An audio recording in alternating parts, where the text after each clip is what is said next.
1 week ago, the sports world lost another pioneer, another legend, and another inspiration in the world of sports broadcasting.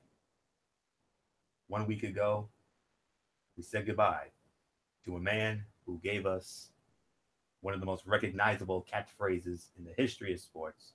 Whoa, Nelly. Last week, we said goodbye to Keith Jackson. Hello, friends, and welcome to Strictly Sports. Anthony Floyer here, alongside good old MF Michael Fletcher and Michael Bullock. Yes, you see the photo on my end there. That that inspiration, that legend in the world of sports broadcasting passed away.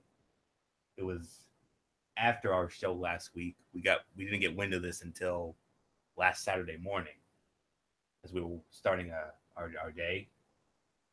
But we woke up to the sad news and the news of our, without question, our first close to home death of 2018, and there it is right there. Very, it's always hard when we lose someone that we looked up to and idolized for for years. So without any further ado, let's go into a brief biography here. Keith Max Jackson, born on October 18th, 1928, was an American sportscaster known for his career with ABC Sports from 1966 through 2006. While he covered a variety of sports over his 40-year career, he is best known for his coverage of college football from 1952 through 2006 and his distinctive voice, with its deep cadence and operatic tone considered like Edward R. Murrow reporting on World War II, the voice of ultimate authority in college football. He was the son of a dirt farmer, born in Roopville, Georgia, and grew up on a farm outside of Carrollton near the Alabama state line. He was the only surviving child in a poor family and grew up listening to sports on the radio. After enlisting and serving as a mechanic in the U.S. Marine Corps, he attended Washington State University in Pullman under the GI Bill.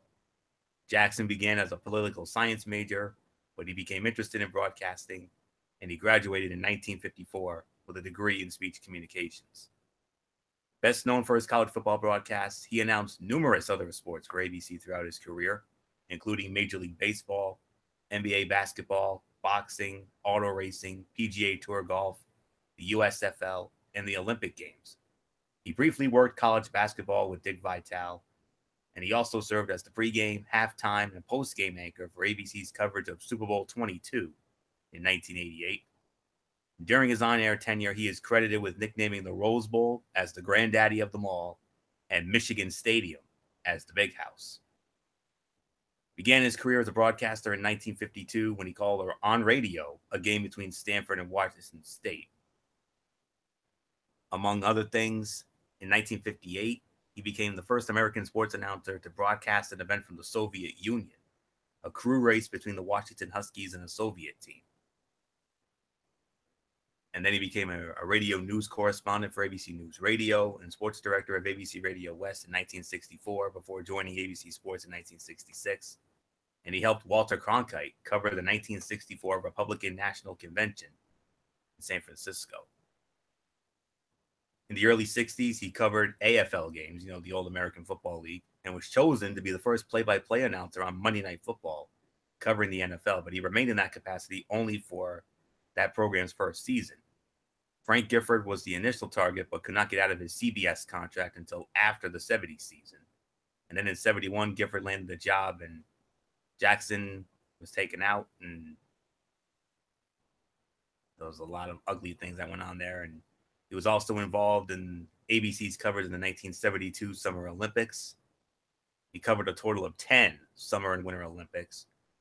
And he covered swimming at the 1972 Summer Olympics and track and field at the 1976 Games, covered speed skating during the 1980 Winter Olympics, featuring Eric Heiden, And interestingly enough, he was offered the position of play-by-play for hockey, but he turned it down. And of course, that ended up going to Al Michaels, and we all know that story.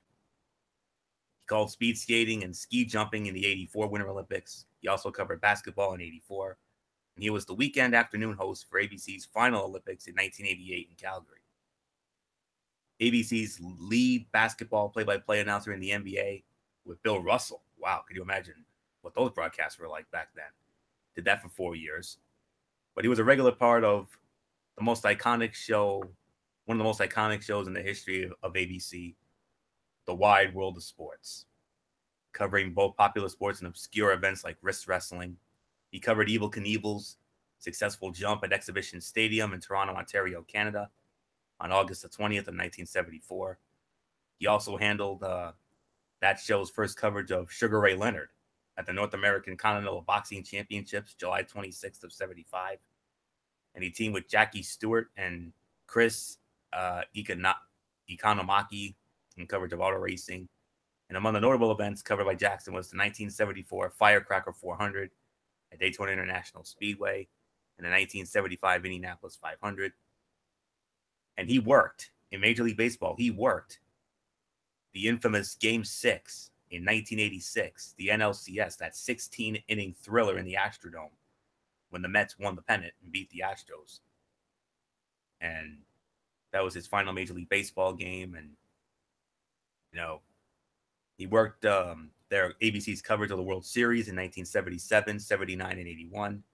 He split play-by-play duties with Al Michaels and also did some All-Star games, the NLCS in 1980, the ALCS in 76, 78, and 82, the American League Division Series in 81. Yes, they actually had that back then with the Yankees and the Milwaukee Brewers in 1976. He called that infamous tiebreaker game with the Yankees and the Red Sox, the infamous Bucky Dent game. And then, of course, college football. We all know that story. And he also did some college hoops in 1987 with Dick Vitale until 1992. But college football, the most acclaimed for that. I mean, he worked with Joe Paterno, the Michigan-Ohio State game in 1974, also Notre Dame and USC. He worked with a lot of partners. I mean, Jackie Jensen, Lee Grosscup, Bud Wilkinson, Ara Parsegian, Frank Broyles, Lynn Swan, Tim Brandt, Bob Greasy, and most recently, Dan Fouts. He worked 16 Sugar Bowls and 15 Rose Bowls during that time. And, of course, his quirky expressions such as, "Whoa, Nelly, fumble," and "hold the phone." I mean, he was also known for that. Credited with the Big House in Michigan, and he also called the infamous 1978 Gator Bowl when Woody Hayes punched Charlie Bauman of Clemson. And his most recent broadcast, of course, was the BCS National Championship, Texas and USC in the 2006 Rose Bowl. Man, he won numerous awards, and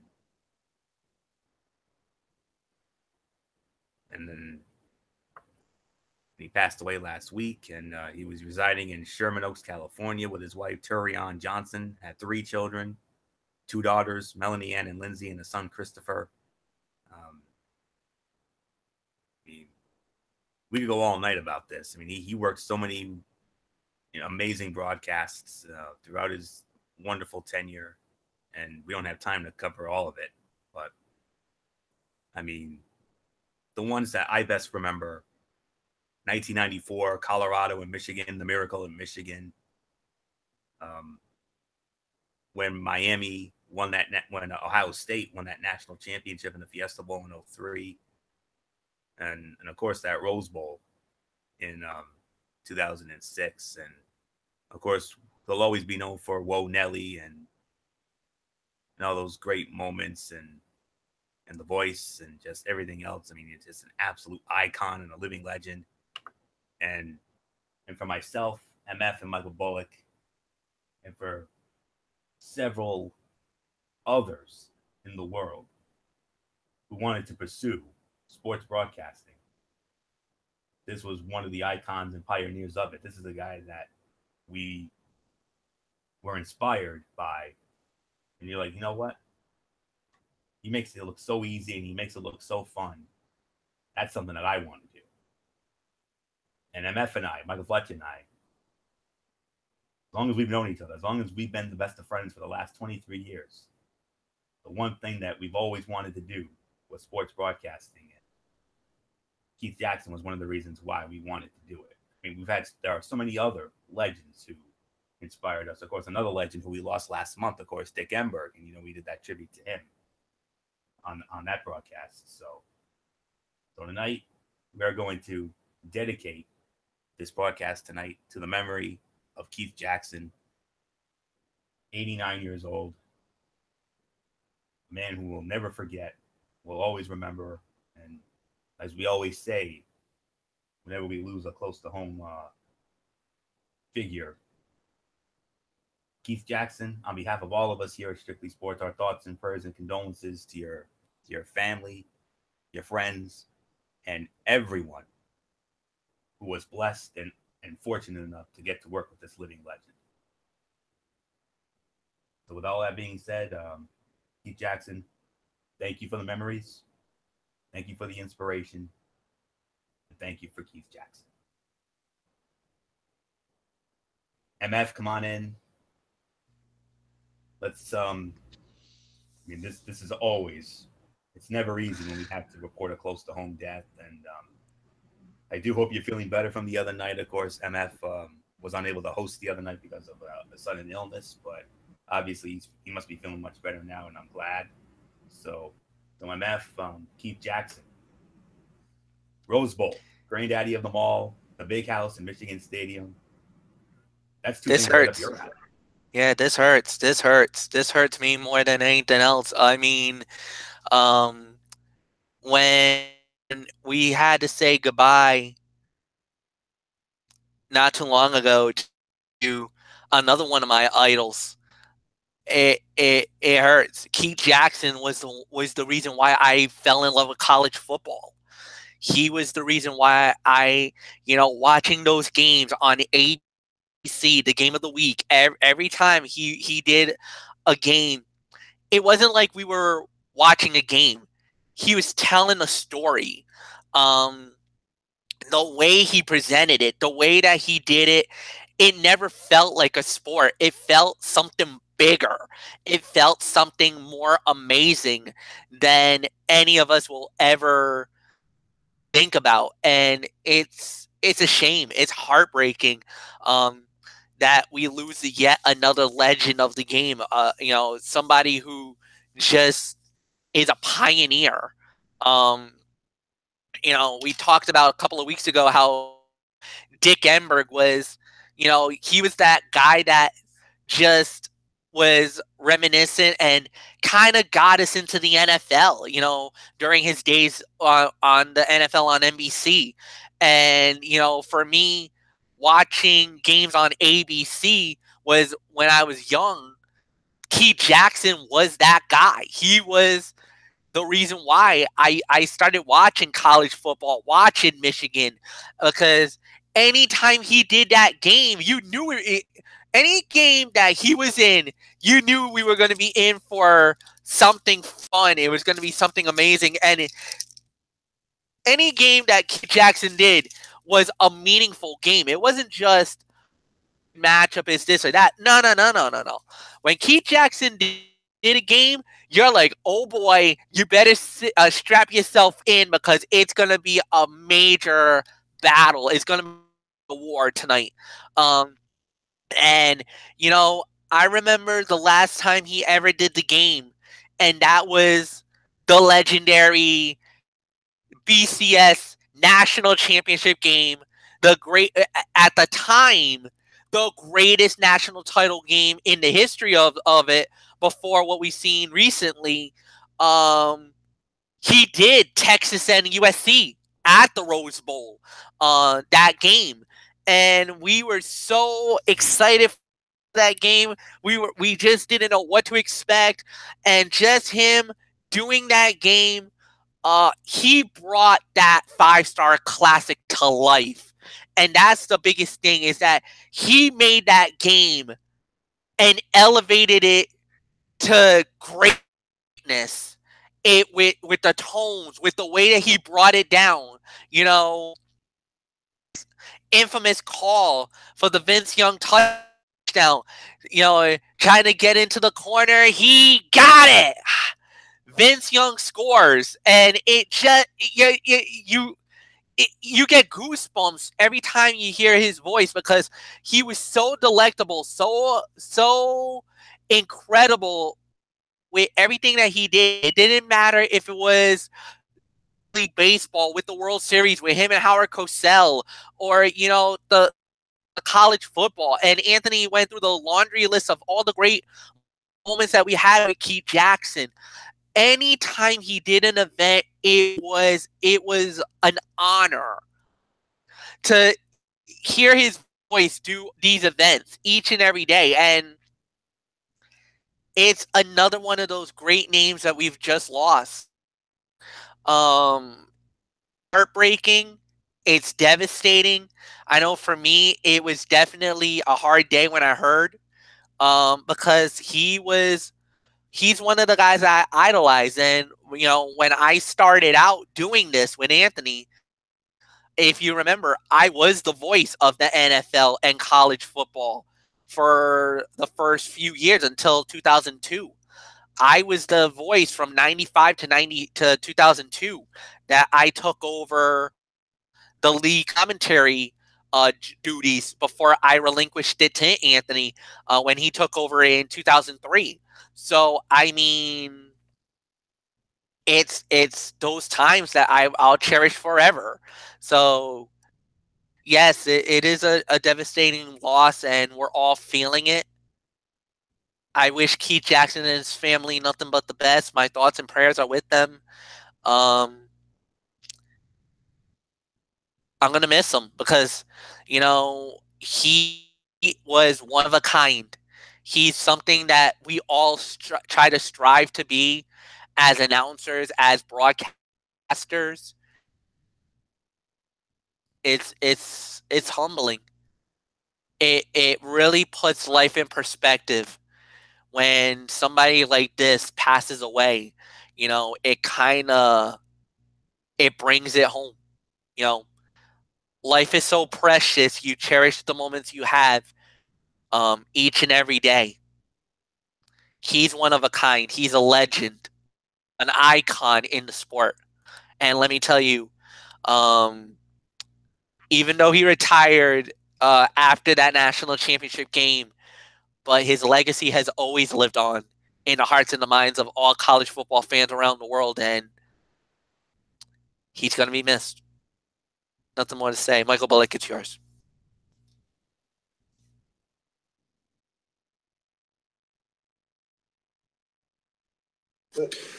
Yeah, it's a sad day in the broadcasting world when I found out about the passing of Keith Jackson, and he was definitely the voice of college football for so many years. I mean, he told a great story. I mean, he's just by with him commentating and some of the great moments that he's had with college football, especially the one I remember. I think it was that game at Michigan with Colorado and Michigan, and where he went nuts at the end when Colorado got the winning touchdown on a Hail Mary. I mean, I got chills just with him going nuts over that, and then of course, some of the national championship games he's called. Of course, the one I'll never forget is the one you guys mentioned, Texas and USC in the BCS national championship at the Rose Bowl. I mean, and like you said, with the way when he announced that the winning touchdown from Vince Young, and of course, basically saying Texas wins the BCS national championship of college football, And of course, doing all those Rose Bowl games. I mean, it's always special with the Rose Bowl, but him commentating it just makes it even that more special. I mean, and you see, it's tough for these days with these. You have these different commentators commentating the Rose Bowl. I mean, I give them credit, but nobody does it better than Keith Jackson. So, and yeah, he's also done, like you said, the Olympics, and he did Monday Night Football on ABC. And I mean, the list goes on and on and on. And the accolades he's gotten is just so good. And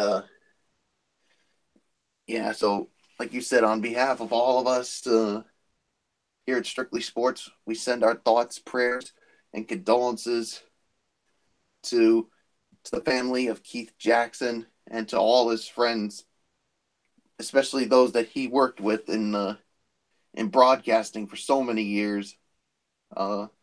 Especially Dan Fouts. I mean, like I said, all the guys he's worked with is legendary. And yeah, goodbye, Keith Jackson. And to close it out, I'm gonna use his famous quote that he always loved doing. And Florio, if you want to join me in doing this, whoa, Nelly! Rest in peace, Keith Jackson. We'll all miss you. And we'll all miss that wonderful voice of yours. Let's move right along, Florio, and do what Keith Jackson would want us to do. Talk about sports. Indeed. And we got something really big and special coming up in just a moment. But we do have some business to get out of the way first. Thankfully, one piece of business before we get to the one thing on this docket that I have been chomping at the bits to talk about all week, the conference championships. But before we get into that, we got to talk about the coaching carousel. And, well, as of right now, we have two. Well, let's get into the firings first. John Fox fired from the Chicago Bears. Jim Caldwell fired from the Detroit Lions. Chuck Pagano fired from the Indianapolis Colts. Ben McAdoo fired from the New York Giants. Mike Mularkey was not fired, but him and the Titans came to a mutual agreement to part ways, even after that wonderful season they just had. Jack Del Rio, he was fired from the Oakland Raiders. Bruce Arians from the Arizona Cardinals announcing his retirement. And as of right now, we have two official new hires. Chicago Bears hiring Matt Nagy, offensive coordinator of the Kansas City Chiefs. He is their new head coach. And of course, the other big hire, John Gruden, going back to the Oakland Raiders. 10-year, $100 million deal.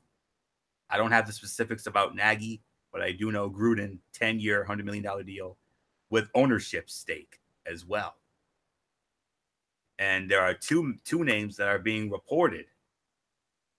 There is reports that Pat Shurmur is going to be the next head coach of the New York Giants. And Josh McDaniels is going to be the next head coach of the Indianapolis Colts. And as far as potential head coaching candidates go, the Arizona Cardinals, they've interviewed, they've talked to Atlanta Falcons special team coach Keith Armstrong, Panthers defensive coordinator Steve Wilks, Steelers offensive line coach Mike Munchak, and they've also been interested in Eagles quarterback coach John DeFilippo, defensive coordinator James Betcher, and for the Detroit Lions, Matt Patricia has emerged, and and they've also even shown interest in Mike Vrabel, who's the offensive coordinator of the Houston Texans.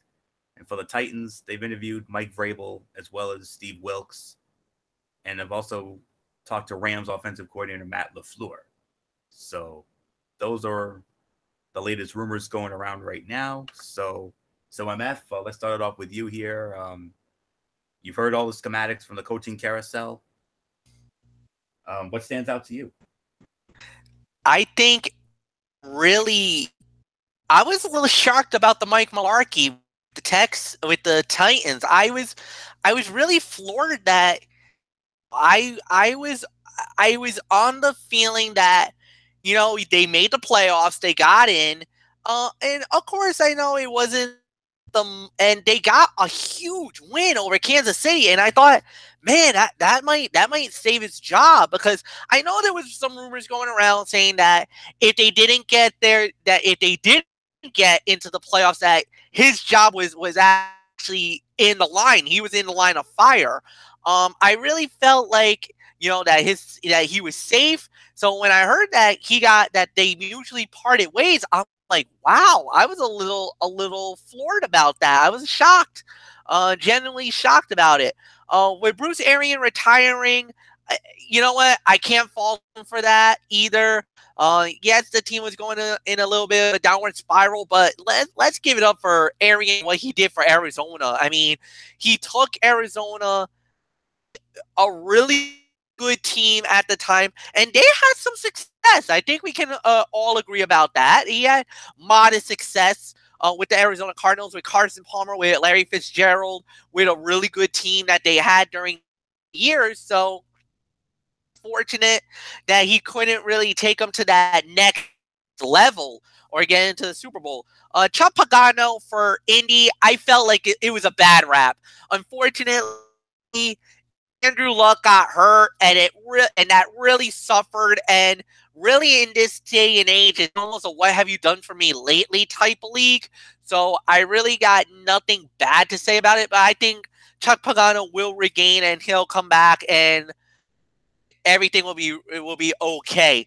The biggest one has to be coming out of the Raider Nation. I mean, Jack Del Rio was an unbelievable coach for them. He did such a great job for them. And the thing was, here's the thing, and this really shocked me. There was no PR move. There was no PR anything. He went to the media after the game was over in week 17 and said, guys, I'm out with you. I'm no longer the coach of the Raiders. I've been fired. And there was no PR, no nothing. Right then and there, he just said it right out. I'm gone. And say, you know, it was a joy and an honor to work with the team. The whole 9 yards. And I think at that point, we knew why that happened. Because of the fact that they were really close in getting John Gruden back. And I'll even say this, Ed Williams, who's a real friend of mine and a very loyal Raider fan, he's not really too happy Gruden is back. He doesn't think that Gruden will be as good of a coach like he was back in the day. He feels like he had that one great year way, then went to Tampa, and that's when he won that Super Bowl. But other than that, he's been below 500 each year. And he believes that right now, with the pieces that they got, that they are not ready to know if Gruden is the guy. He's like, he respects Gruden. He just doesn't believe he's the right coach. And that, as a matter of fact, he believes that Jack Del Rio deserves to stay on as the head coach. But for another day, and that's another battle for another, and that's another fight and another battle sometime down the line, and I'm not gonna go into anything more than that. So all I gotta say about that, Michael Bullock, I toss it to you, my friend. Yeah, I mean, a lot of craziness when it comes to the coaching carousel. I mean, yeah, with like you said, the biggest one, I mean, with Jack Del Rio being fired, I mean, after only, I think it was, I don't know, how many seasons, was it 2 or 3 seasons? He was, that he was with, I think it was 3 seasons, but yeah, in 2016, he got the Raiders back to the playoffs for the first time in a while. And then, and then 2017, I mean, this year, the expectations were high. I mean, especially when the Raiders got Marshawn Lynch. And I mean, it looked like this could be a team that could make a deep run in the playoffs, but injuries basically cost them. And I think Jack Del Rio got a raw deal. I mean, he basically got an extension, and then after the kind of year he had this year, they decided to let him go. I'm sorry. I mean, I think the Raiders. I think the Raiders did him wrong here. I mean, I think he still should have been the coach. I think you still should have given him another chance. But and John Gruden being back, I mean, you know what? I'm willing to give this guy a chance. I mean, we'll see how it works out with this Raiders team that he has compared to the one he had a long time ago. And then, of course, Chuck Pagano, of course. Yeah, I think he got a bad deal. I mean, he had a bad season, but the thing is, injuries, especially to one Andrew Luck, I mean, made it very difficult. But I think he'll get another chance at another coaching gig, maybe somewhere down the line. But I wish Chuck Pagano nothing but the best. Another thing that really shocked me, the Mike Mularkey and the Titans deciding to part ways. I mean, and there were reports that they were talking about an extension. I mean, especially now after leading the Titans back to the playoffs for the first time since 2008. Of course, the upset win over the Kansas City Chiefs. Of course, their season got ended by, of course, my New England Patriots. So,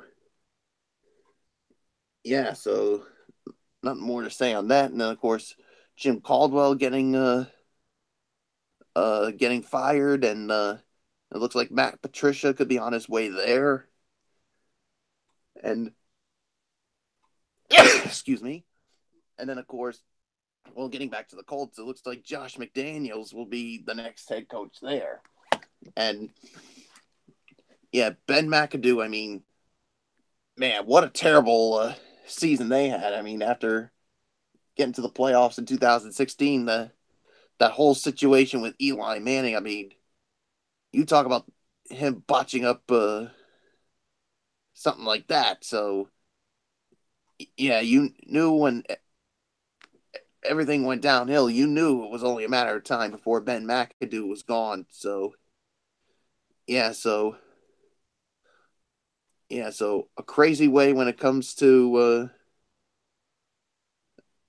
the coaching carousel. So there's really nothing more for me to say. So I'm just gonna give it to you, Florio. Yeah, the Malarkey one that really struck me. I mean, that great year for Tennessee, going to the playoffs, winning that game in Kansas City, and they mutually agree to part ways. I mean, that saddens me, and that's a raw deal. And then from there, John Gruden going back to Oakland. I mean, that's a big deal right there. I mean, I wasn't sure if he was ever going to get back into coaching. I mean, you know, he was doing so great on Monday Night Football with Sean McDonough the last couple of years, and then Tirico those couple of years before. I mean, he was doing such a great job, and the whole Gruden QB camp, that whole thing. But now he's going to be back to coaching, and that game, that wild card game was his last game. Matt Hasselbeck will be working with Sean McDonough for the Pro Bowl. I don't know if he's going to be his permanent replacement, but we'll find out soon enough. And let's see. Pagano, I mean, that was unfortunate. I mean, what happens when you don't have your franchise quarterback injured? Bad deal for him after everything he's been through with the whole leukemia thing, and he overcame that, praise God. And I'm sure he'll find work again. And Matt Nagy in Chicago, I'm not really sure about that one. I mean, I know nothing about the guy. I don't even know how Ward feels about it. Our Bears super fan, but that's one of those surprising hires. Pat Shurmur, reportedly going to the Giants. I mean, I don't know about that one. I mean, he was a head coach before with the Cleveland Browns, and we all saw how that worked out. Not good. So, but who knows? He's got a better team to work with, so maybe he'll do better. We'll see. Very disappointing. They were one of the two disappointments of the NFL this year. Not just the Giants, but the Raiders too. I mean, we had some very high expectations for the Raiders this year, especially after that great year they had, and Derek Carr coming back, and it's so hard to believe. I can't even fathom that they would end up disappointing the way they did. And Josh McDaniels going to Indy, I mean, that could work. I mean, I know his last head coaching job in Denver, it started out great, but then it went downhill, and not in a good way. So maybe with and if he can get Andrew Luck back, if he can have Andrew Luck healthy and ready to go, who knows? Indy could be a dark horse next year. We'll see. So you guys pretty much touched on everything else, and we wish everybody the best, and we'll keep an eye out on any further developments if and when we get them. So I don't know about you guys, but I'm ready to get into the first half of our double main event, and this is honestly the half of the double main event that I've looked so forward to all week long, and we've got it right here and right now. So, gentlemen, buckle up. It's time for that bumpy ride known as the NFL Conference Championship games. Oh, daddy. Are we going to have some fun now? I'm going to start it off with the AFC Championship game on CBS. Kickoff slated for after 3 o'clock, right around 3:05 or so. It will be the number 3 seed, the Jacksonville Jaguars, squaring off against the number 1 seed, your reigning and defending undisputed Super Bowl champion New England Patriots, Gillette Stadium in Foxborough, on your local CBS affiliate. For us, it's WPRI 12, and for anybody else, check your local listings for the time and channel in your area. Hello, friends. Jim Nance, Tony Romo, Tracy Wolfson, Jay Feely, they'll all be there. Patriots opening up as 7 to 8 point favorites. I've also been informed that Drew Bledsoe has been named an honorary captain for the game. So I'm sure the Bullets going to be very happy about that, considering all the great memories Drew Bledsoe had in a Patriot uniform. I've had a lot of memories with this guy, and let's not forget, he was the one that led the Patriots to the AFC Championship over the Jaguars. Yes, this is their second time. This is their second time meeting, as Bullock alluded to. All time. Now, we're not talking about the regular season. We're talking about the playoffs only. Believe it or not, guys, this is the 5th time they're meeting in the postseason. First time, as Bullock alluded to, AFC Championship game, January of '97 at the old Foxborough Stadium, where the power went out for a brief moment. MF and I know all about that now, don't we? But nonetheless, the Patriots won it 20-6. January of '99, they met in an AFC wildcard game in Jacksonville, and the Jaguars won that game 25-10. And then January of 2006, they met in another wild card game at Gillette, and this time the Patriots put a whooping on the Jags, 28-3. January of 2008, their most recent postseason meaning a divisional playoff game during that infamous undefeated season of the Patriots. 31-20, New England won in Gillette. And that wild card game that Jacksonville won in 98, that was played in January of 99, 25-10 in Jacksonville, that is the only time, all time, that the Jacksonville Jaguars have ever beaten the New England Patriots. For the Jacksonville Jaguars, this is their third appearance in the AFC Championship game, looking for their first ever trip to the Super Bowl. As for the New England Patriots, well, this is old hat for them. This is their 14th overall AFC Championship game appearance and 7th consecutive AFC Championship appearance. I know Bullock would have wanted me to make sure I mentioned that. Don't worry, Bullock, I mentioned it. 7 straight AFC title game appearances for this team. And if the Patriots are to win this thing, it would mark their 10th Super Bowl appearance. Wow. Michael Bullock, it's only fitting we started off with you here. You are the impartial one here, because MF and I, we're going to be all over this thing like melting butter here. So Michael Bullock, we're going to start it with you. After all, you are our Patriots super fan. So your level of confidence here. Well, we'll get into your level of confidence in a moment, but let's get your thoughts here. Patriots, your team, a win here, Super Bowl appearance number 10. Is it going to be number 10? Or are the Jacksonville Jaguars going to shock the world and make their first ever trip to the Super Bowl? Yeah, this is a game that that a lot of people are talking about, because the big question going into this is, how is this Patriots offense going to do against this number 2 ranked defense in the Jacksonville Jaguars? Because you got a pretty good front line when you got Malik Jackson, Calais Campbell, Agunye, and then of course that secondary with Jalen Ramsey, who's really been opening his mouth and saying some things, well, I'm not really going to get into. And of course AJ Bouye. So, but the big story here this week has been Tom Brady's hand.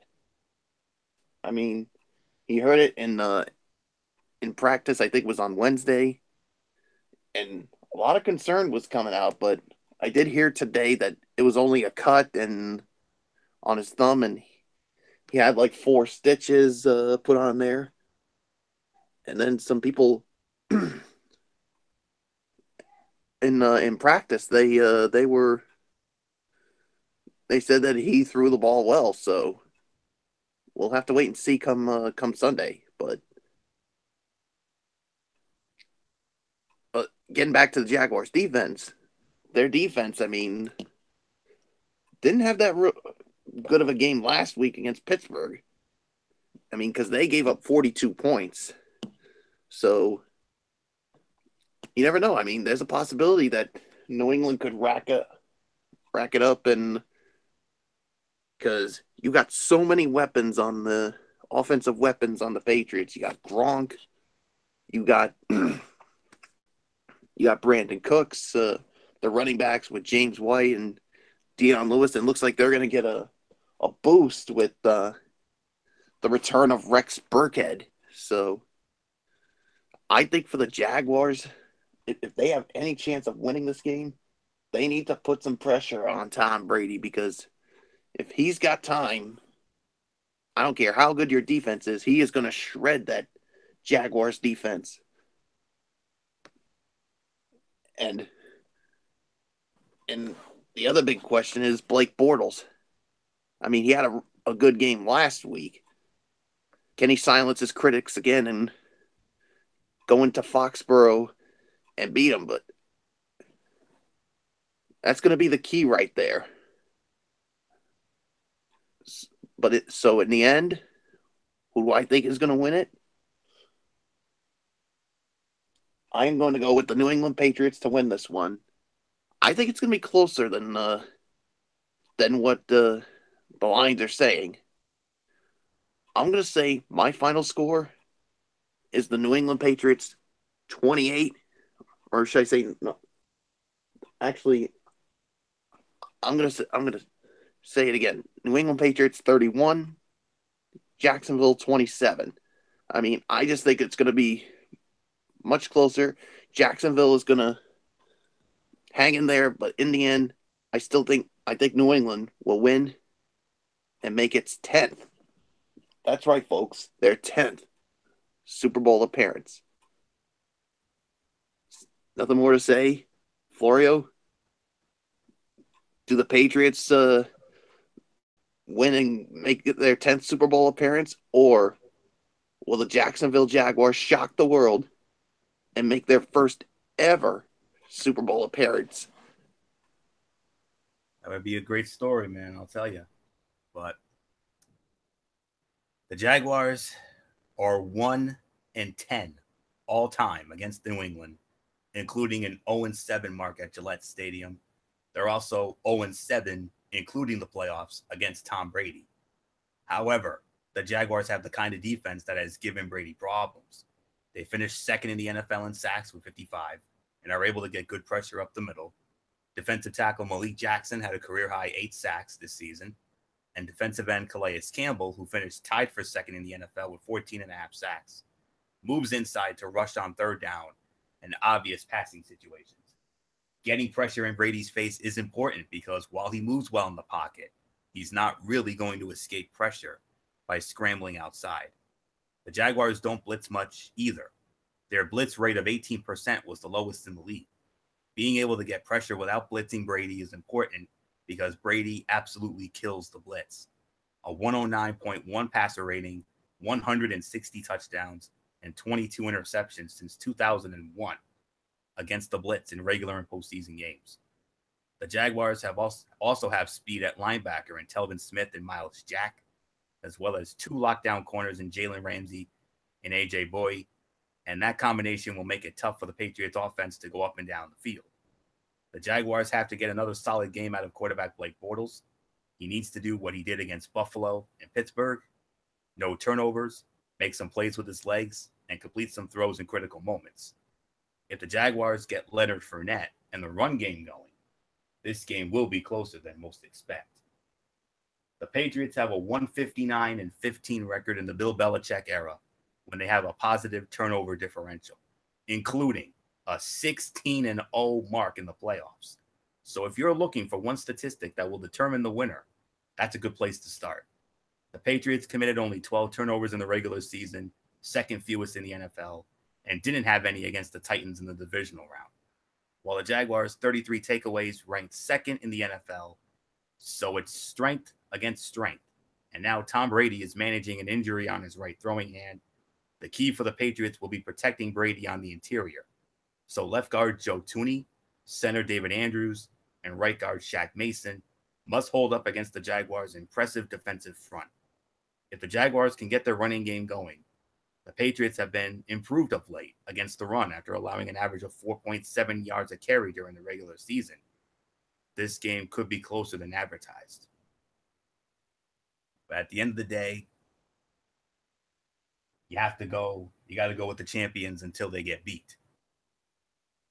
And until I see somebody that can beat the Patriots, especially in their house, which is, in my honest opinion, the toughest place to win a game this year, or I should say, the toughest place to win a game in the league, period. No tougher place to win than Gillette Stadium in Foxborough, Massachusetts. And it's because of that. Especially in January. Yes, Bullock, especially in January. Well, especially in November, December, and January, honestly. But nonetheless, Bullock, I do agree. I am going with your team as well. Super Bowl appearance number 10 on the horizon. Jacksonville will keep it close. But at the end of the day, I've got the New England Patriots as well, winning yet another AFC championship.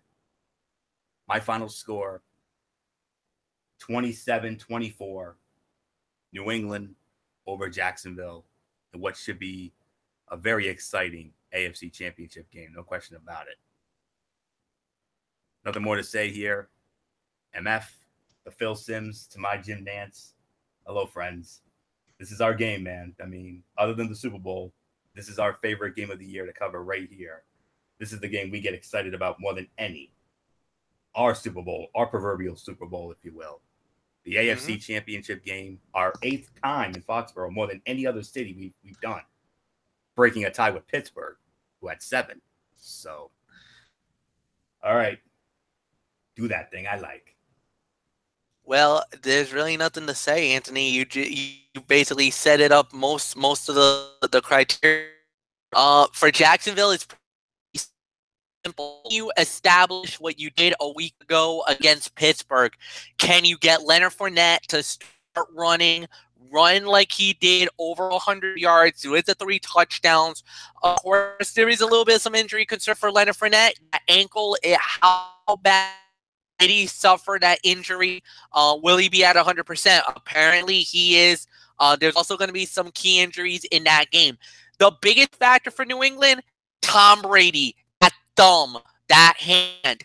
How much of a factor? There's actually rumors going around out of Foxborough, not from Patriot Brass, but a couple of insiders that I know is saying that Brady might have broke his thumb. That's a major problem if that's the case, because that's on his throwing hand. And I wish I had a football I could show you guys the grip of the football and everything else. That is going to be a major problem for New England if that's the case. The deep ball, you will not be able to throw the deep ball. That means Brandon Cooks, that deep play threat might be out of play. That means dinks, dunks, short passes might be better. That's where you're going to see maybe a lot of Gronk. You see a lot of James White, a lot of Dion Lewis. You might see a lot of Danny Amendola in this instance. Short throws that's going to be maybe 5-10 yard, instead of going for the 15-20 home run balls, you might see like 5-yard patterns that they're going to do. And the problem is the defense of Jacksonville can fly. They are really fast, and that going in. And I'm going to be real honest with you. The best way for Jacksonville to win this game is they got to play like the Miami Dolphins. Get to Brady, get that pressure, make him flush out of the pocket, make him uncomfortable, because that's the biggest factor of this whole factor, is that if you let him sit in the pocket, then you're going to get stomped all over the place. What did Pittsburgh that they could not do? And the problem was that when Ben Roethlisberger was sitting in the pocket, Jacksonville just teed off on him. They got pressure, they blew through that offensive line, and they got to him. That's how you got to win the game. New England defensively is gonna try to neutralize Leonard Fournette. They're gonna go after him. They're gonna stack the box 7-8 deep. They're gonna force to win the game.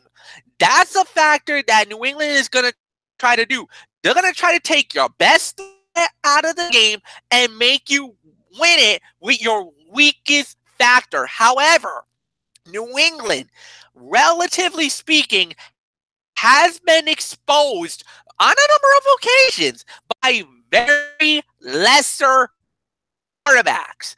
Number one, the first game of the season, when Alex Smith absolutely shredded defense for 4 touchdowns and 375 yards passing. The second quarterback, and I'm going to do it, Bullock, you might not want to like this, but I'm going to say his name, Jay Cutler, against the Miami Dolphins on Monday Night Football, where he carved them up for 276 yards and 3 TDs in a 27-20 victory. And what it is that Blake Bortles up to this point has been unbelievably good. And the thing is, he hasn't been able to go big, go deep, because of the fact that, they held him in check for the most of the opportunities. But that middle of the field, New England doesn't cover middle of the field very well. That's the area you want to hit, in between the numbers in between the hash marks, you go down that route, you might have a great chance. Of course, running the football, you want to swing it to the outside, going right into that meat, you're going to get hurt. So you want to swing it outside. Leonard Fournette is a fasty, shifty runner. TJ Yeldon, fasty, shifty runner. I think there is definitely a chance for an upset. More than any other time in this day and age, where do we see the Patriots fall in Gillette in an AFC championship game? Not ever has that happened. This is the one opportunity, could be the one team out of all the other teams in the past where we're like, oh, this is easy, New England's going to win. It's a game that actually even Patriot fans are getting a little nervous about, more than ever. But because of the fact that Brady is definitely not at 100%. Will he be? If he is, I think New England wins this one in a cakewalk. Initially going in, I had this as 30-17. However, because of the fact they may not be at 100%, I've taken a lot of points away from the final score. I still got the Patriots winning. I still got the Patriots. Well, but now my score is 23. The Patriots wins and moves on to Super Bowl 52. But not be stunned if on that Sunday night that we might see a celebration, but in Jacksonville's locker room as they get presented with the Lamar Hunt Trophy as the aliens, and they are the ones going to Super Bowl 52. This is the best opportunity that a team has ever had to beat the Patriots in Gillette. This is the biggest threat that I've ever seen any other team going in to Gillette to knock off the Patriots. Jacksonville has that DNA because they can get to the quarterback, they can frustrate you, they got a running attack, and they got a decent enough quarterback that throws. And a lot of times, the Patriots secondary cover the deep man really well. I'm going to say it.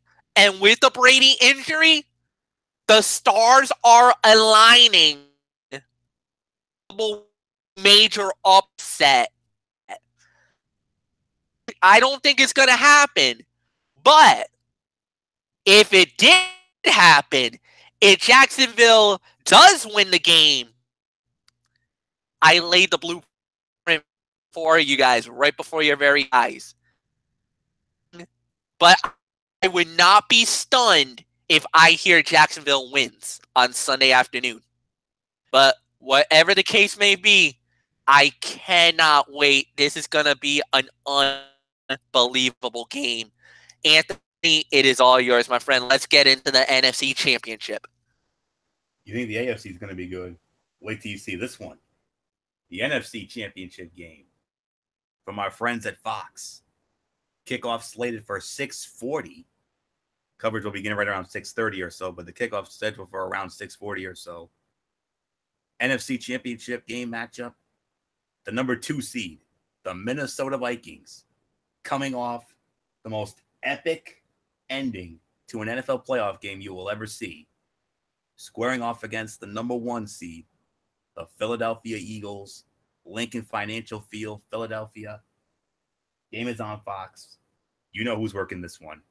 Joe Buck, Troy Aikman, Aaron Andrews, Chris Myers. They'll be there. The Vikings opening up as 3 to 3.5 point favorites. This is the 4th time these two teams will be meeting in the postseason.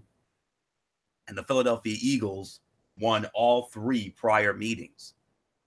First one came in 1980. January of 81, the game was played. It was an NFC divisional playoff at the old Veterans Stadium in Philadelphia. Eagles won that one 31-16.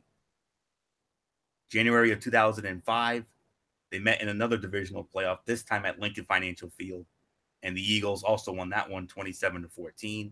In their most recent meeting, January of 2009, and in an NFC wildcard game at the Metrodome in Minneapolis, the Eagles went on to win that one as well. Final score 26-14.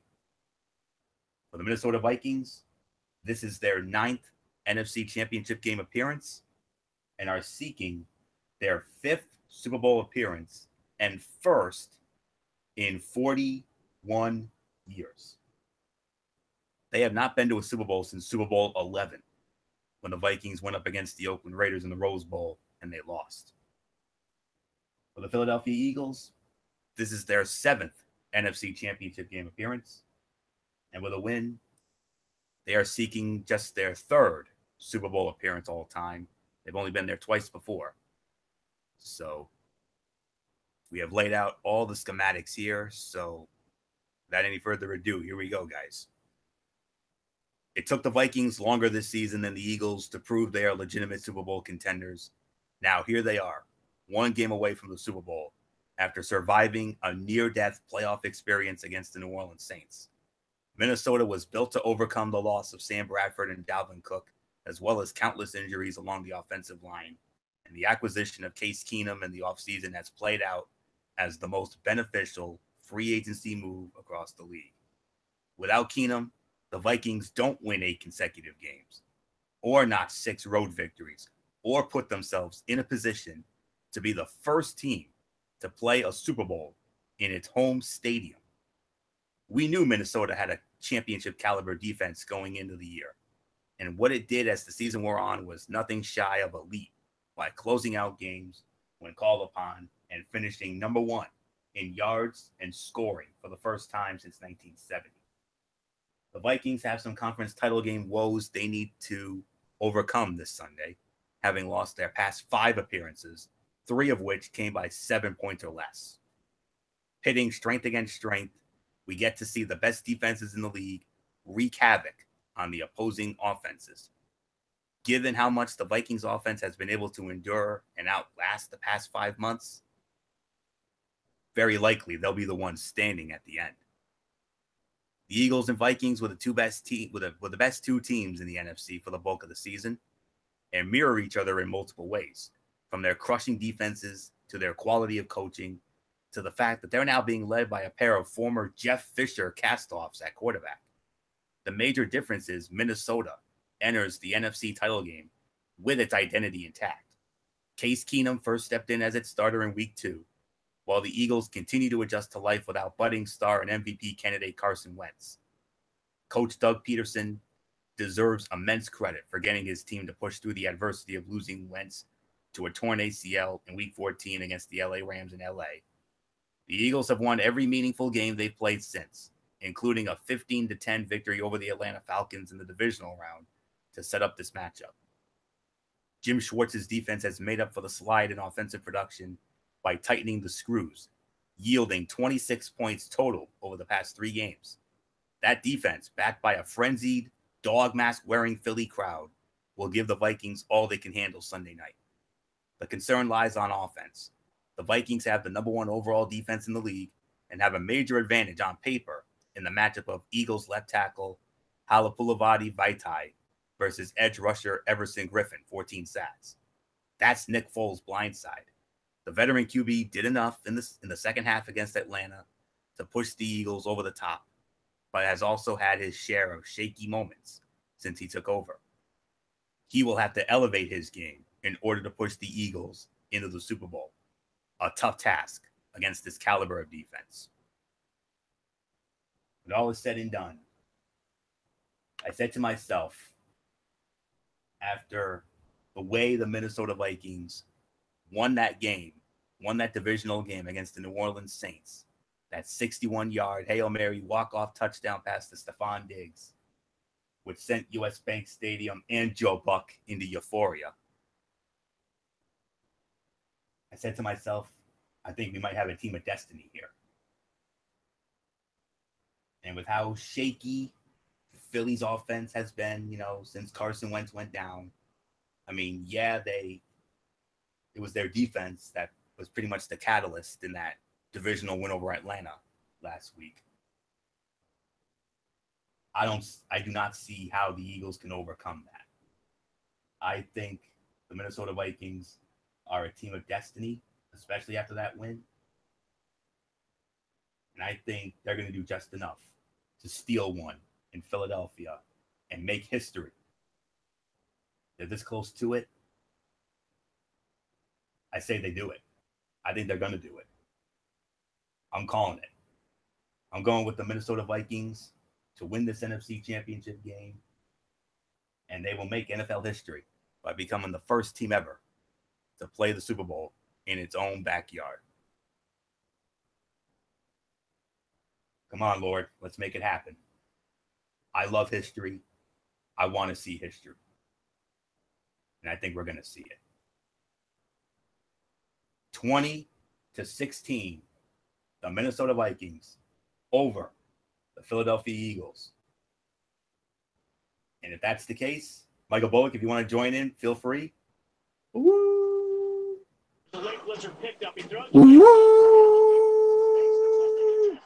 Sound that Jawler horn, baby. It's not a flugelhorn. It's a Jawler horn. That's what they call it. It's the Jawler horn.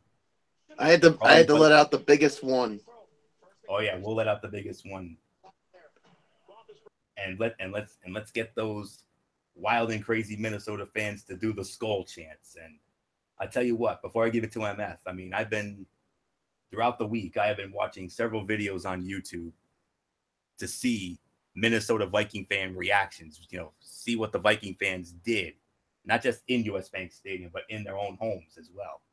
And I have found some doozies, let me tell you. I have found two doozies that really stood out, including one I just found today, earlier this afternoon, of a family watching the Viking game, and they were celebrating. It was so exciting. Even the dog was going nuts. And anytime you get a dog going nuts, that's epic. That's all I can say. I got to show you guys the video after. You're gonna be. And even like the people from NFL Network were going nuts. Yeah. A guy that looks like Scott Hansen over in England was going crazy. Reggie Bush couldn't believe it. I mean, and as I told my father and Bullock in text chats after that game last Sunday night, it was the greatest ending to an NFL playoff game ever. Forget the Super Bowl. Forget the conference championships. Could you imagine how Keith Jackson would have called this game? Oh, Nelly.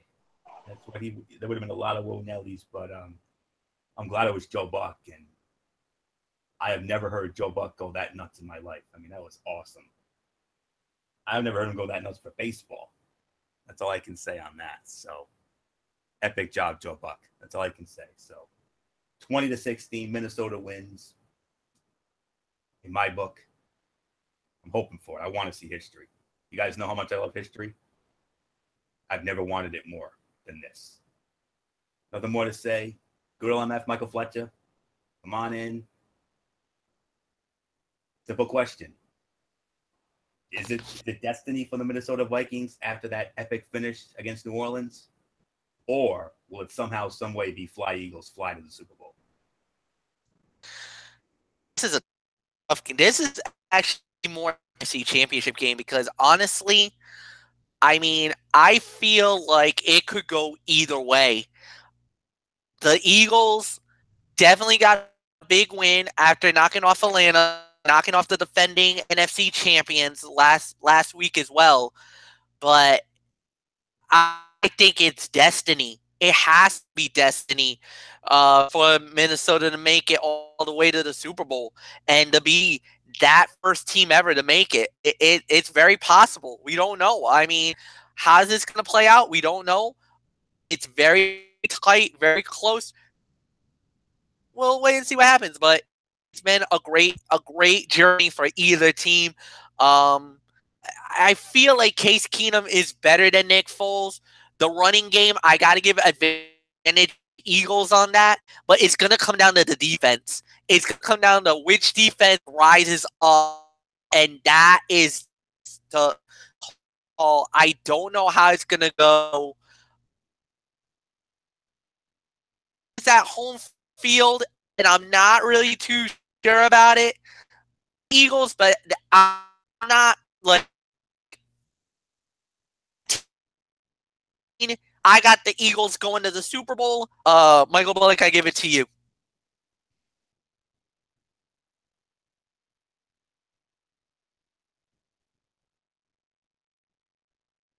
All right, Bullock, who do you agree with?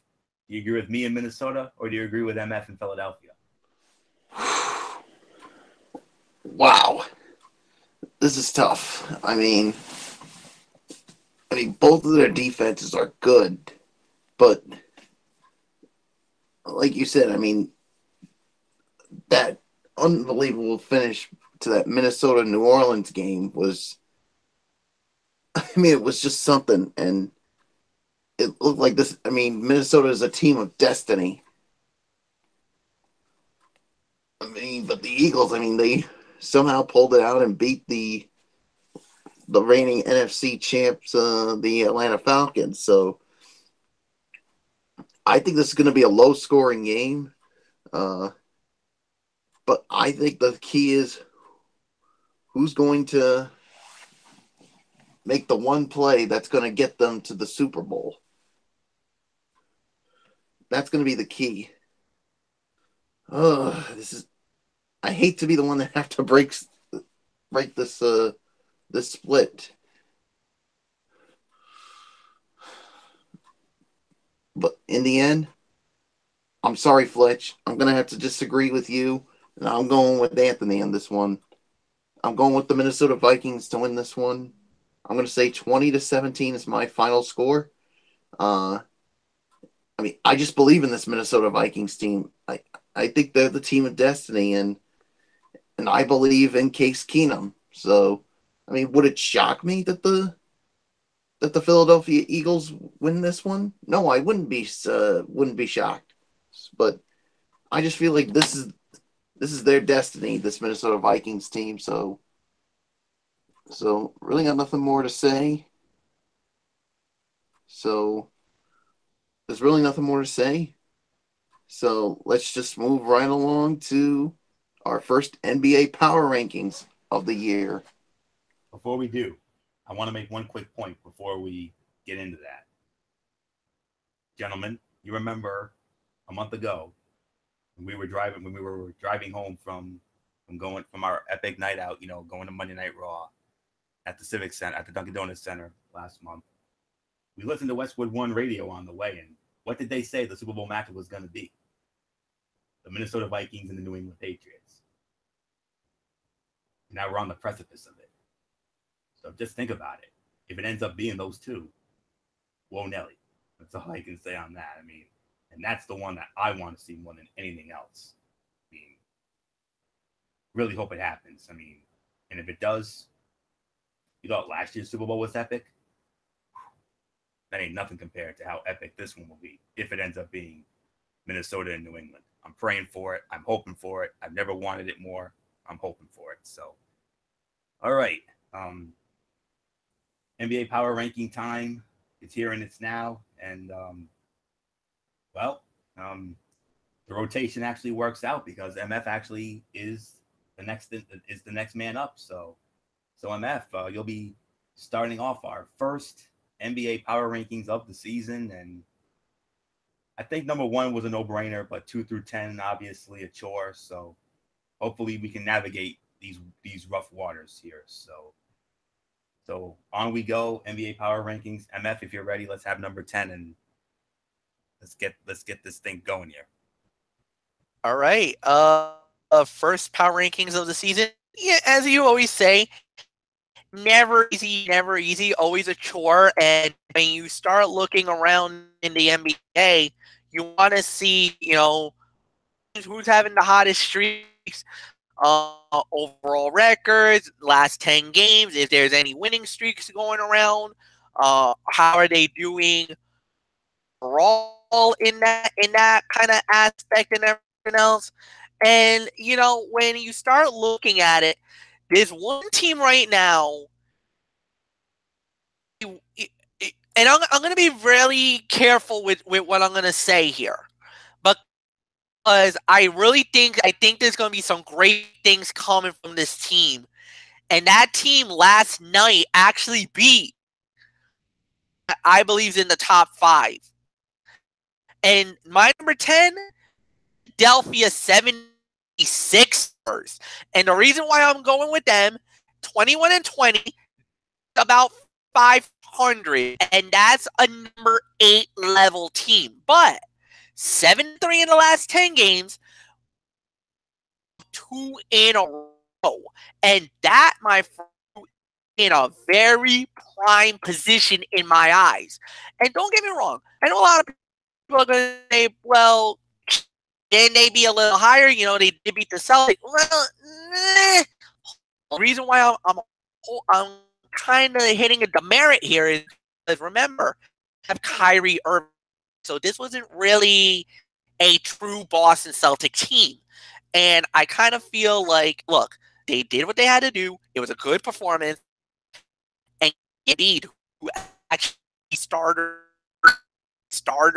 Congratulations, Joel, for that. A huge honor for you. And I think kind of starting to trust the process. And that's been the moniker of Philly all season long. Trust the process. Trust it. I like what I see. You got to definitely do a little more for me to get you higher. But you're doing pretty well. But I got to see more. So for me, like I said, this is not easy. But my number 10, Philadelphia 76ers. So, Michael Bullock, I give it to you. Yeah, I got to go with the Sixers, the Philadelphia 76ers as well. I mean, like you said, after their performance last night against the Celtics, I mean, even though the Celtics did not have Kyrie Irving in the game, I mean, I just think going into TD Garden and beating a good team like the Celtics, I mean that's got to be a statement win. So yeah, there's really nothing more to say. So I got the Sixers as my number 10 as well. So Florio, who do you got? Make it unanimous. Philadelphia 76ers, 4-1. Yes, they are 4-1 in 2018 so far. And they've beaten, get this lineup, the San Antonio Spurs, an above average Detroit Piston team. And this week alone, they've beaten the Toronto Raptors, and they went into Boston and beat the Celtics last night, a week after losing to the Celtics 114-103 overseas in an overseas game. So, and here's another thing. They lead the league in rebounding. They're the best rebounding team in the league. And they're also 6th in points scored, and they're 10th in field goal percentage. All that is good. The only thing they need to work on is their 3-point shooting. They're 20th in that number. But upcoming schedule, they got Milwaukee coming in tomorrow night, and then they go to Memphis on Monday. They host Chicago on Wednesday. They go to San Antonio next Friday. And then next Sunday, the 28th, Royal Rumble Sunday, they go to Oklahoma City. And then the next night, they go to Milwaukee. And then the end of January, they go to Brooklyn. So that's it for that. So yes, without question, Philadelphia 76ers, without a doubt, number 10, they definitely deserve to be in there. Like MF said, 7-3 in the last 10, winners of 2 in a row. Definitely. So with that being said, let's move on now to number 9. And my number 9, I got to go with the Oklahoma City Thunder. They've won 3 in a row. They're 5-5 in the last 10. Overall record of 25-20. Second in the Northwest Division. They're 8th in rebounding, which is good. But the other areas, they do need work. They're 18th in points scored, 19th in field goal percentage, and 22nd in 3-point shooting. So far in the calendar year, they are 5-3, which is pretty respectable. In back-to-back nights, they routed the Lakers and the Clippers in Staples. Then they did lose 3 in a row. Bad losses. A bad loss to Phoenix in Phoenix. They also lost at home to Portland, and they also lost to the team that they're actually looking up to in the division, the surprising Minnesota Timberwolves. And yes, I'll tell you right now, they are in this power ranking. Yes, absolutely, they deserve to be. They have won 3 in a row. They went into Charlotte, beat the Hornets, and then home wins against Sacramento and the Lakers. I know that's not much of anything because all 3 of those teams are meh. Tomorrow afternoon, they got a big one. They're going to be going to Cleveland against the Cavaliers. Big game there. And then they go back home on Tuesday to host the Brooklyn Nets. And then they'll be in prime time Thursday night at home against the Washington Wizards. And then they go to Detroit, Little Caesars Arena against the Pistons. Then they will host Philadelphia on Sunday the 28th, the Royal Rumble Sunday. And then they close out the month in Washington against the Wizards. So yeah, that's how I feel. Oklahoma City Thunder, my number 9. If I got it wrong, I got it wrong. I don't care. It's my story. I'm sticking to it. So, all right, MF, what do you say? Did I get it right or did I get it wrong? It doesn't matter to me. Oklahoma City Thunder, number 9. You say the Thunder? All right, I could give you that. That's definitely there. The other team I could make an argument for would be the Portland Trailblazers. But I'll give you that. That's fair enough. I'll throw the olive branch there and say that that's a good enough deal. Yeah, number 9. I'll see you that. I'll give you the Oklahoma City Thunder. I think that's fair enough. Like I said, I could definitely make an argument for the Portland Trailblazers, but no, you're absolutely right. Number 9, I'll give you OKC. Bullock is yours. And I will give the OKC Thunder as well as my number 9. So, yeah, there's really nothing more to say. Let's just move right along to number 8. And Fletch, you start us off. All right. I was talking about the Portland Trail Blazers, but, I'm going to give them a little bit of a pass here, so I might have them a little higher. The other team, my team that I'm going to give at number 8 right now is, I'm going to call it, going back to the Eastern Conference, the Washington Wizards. I like what I've seen from them. They've really done really well. I like the body of work that they've brought up to this point. So for me, 6-4 in the last games, game winning, and they had some good. I believe they beat the Celtics not too long ago, and I'm pretty happy with what I've seen lately. So yeah, I mean,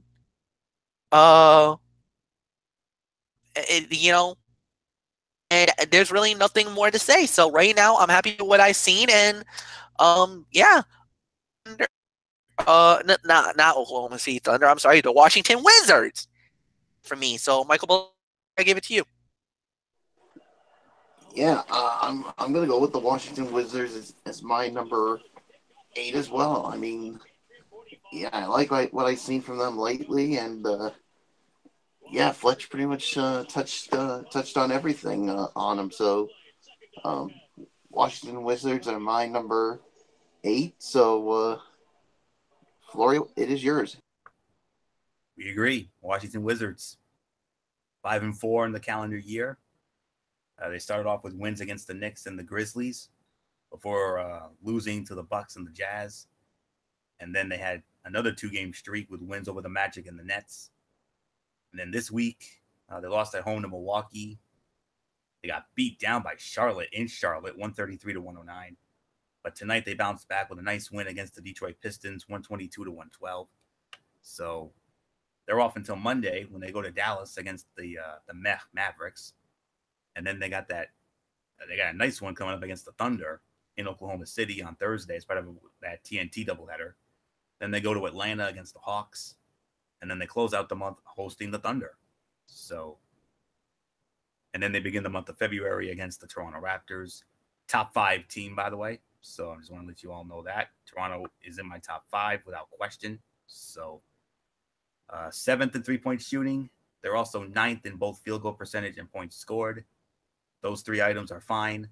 The only item that they really need to work on is rebounding, for their 17th in that. So yeah, Washington Wizards, I agree with that. I'll give you that. They are our number 8 entrant in these rankings. So that being said, let's move on to number 7, and I'm going to meet MF. I'm going to meet MF halfway here. He talked about the Portland Trail Blazers. I couldn't agree more. Winners of 2 in a row, 6-4 in the last 10, 24-21. 4 games behind Minnesota in the Northwest Division.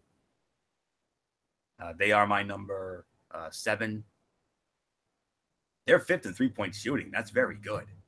And they're also 9th in rebounding. But they need to work on point scoring and field goal percentage. Points scored, they're 18th. Field goal percentage, they're 19th. So calendar year so far, I believe they are 6-4 in this calendar year. Winning in Chicago, losing in Cleveland. They had a 3-game winning streak with wins over Atlanta, San Antonio, and in Oklahoma City. That's all very good. I can see where MF would get that. But then they did lose 3 in a row in Houston, New Orleans, and Minnesota before bounce-back wins this week, both at home against Phoenix and Indiana. Their next game will be tomorrow night when they host the Dallas Mavericks. And then they go to Denver on Monday. They host Minnesota on Wednesday. They go to Dallas next Friday. And then Tuesday the 30th, a special Tuesday night on TNT thing. They're going to be going to the Clippers. That's a tough one. And then they'll be ending the month at home against the dud Chicago Bulls. And I do mean dud. Ooh, they've been a dud this year. And I'm not surprised either. That's why I'm no longer a fan of that team. So I pretty much given up on that one. So that's pretty much all I can say there. So number 7, I'm going to meet MF halfway here, Portland Trail Blazers. What do you say to that, MF? Did I put him in the right spot?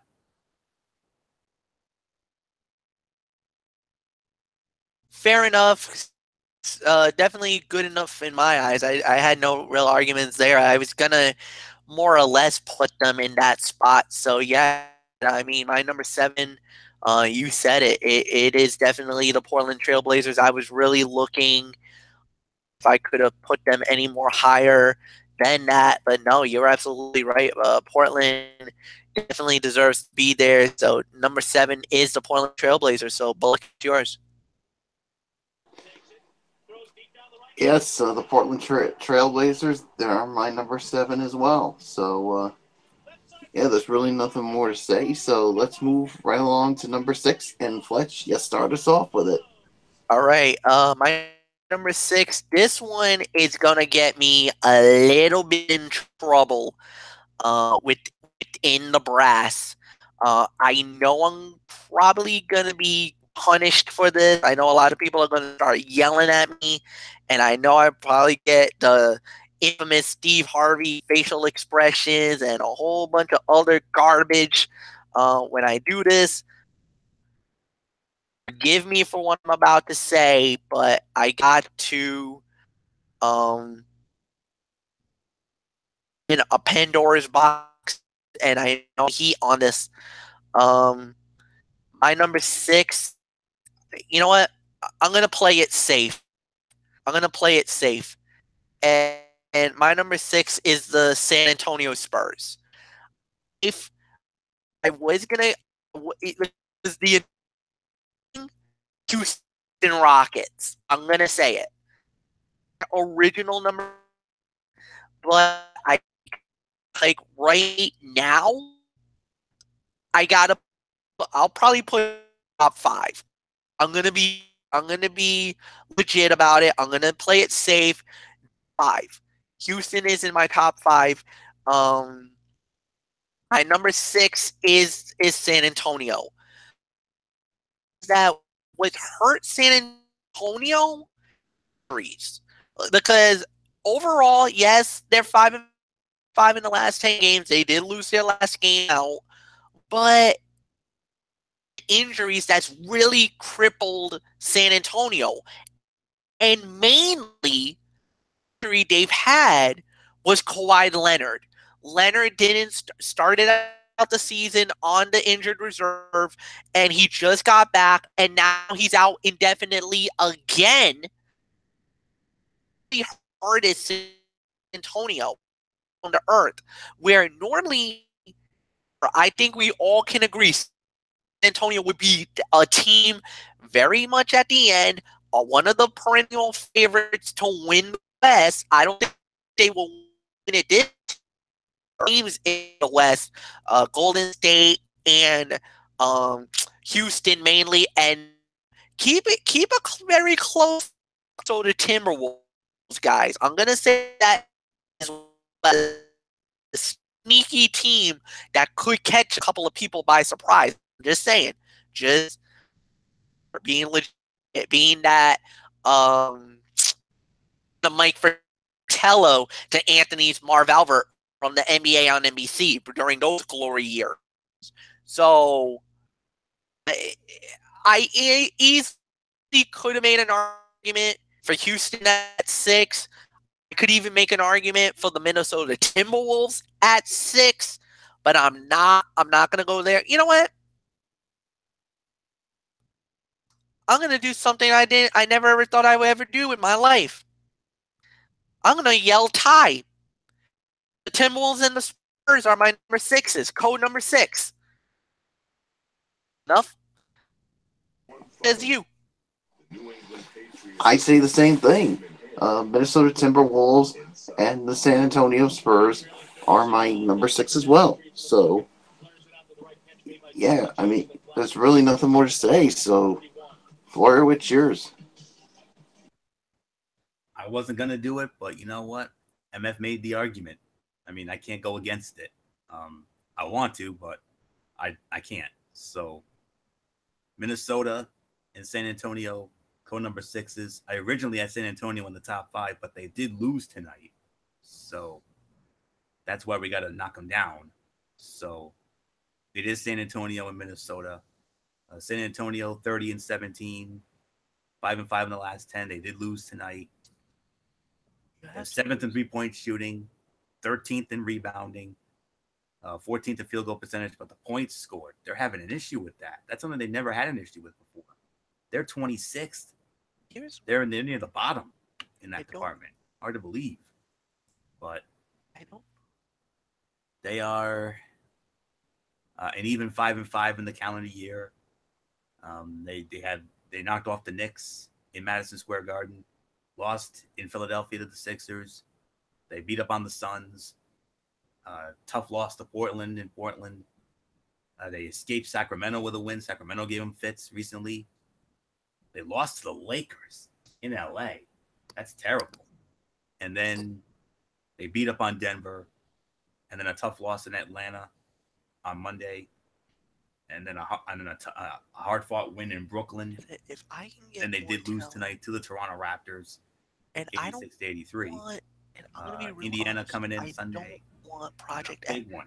I don't need a Project X. TNT doubleheader. The Cleveland Cavaliers are coming in. Whoa, Lordy, is that going to be something? And then they're in Memphis on Wednesday. Next Friday, they host Philadelphia. And then they host Sacramento on Royal Rumble Sunday. And then they close out the month against the Denver Nuggets. So, yeah. MF pretty much touched on everything. So that's San Antonio's story.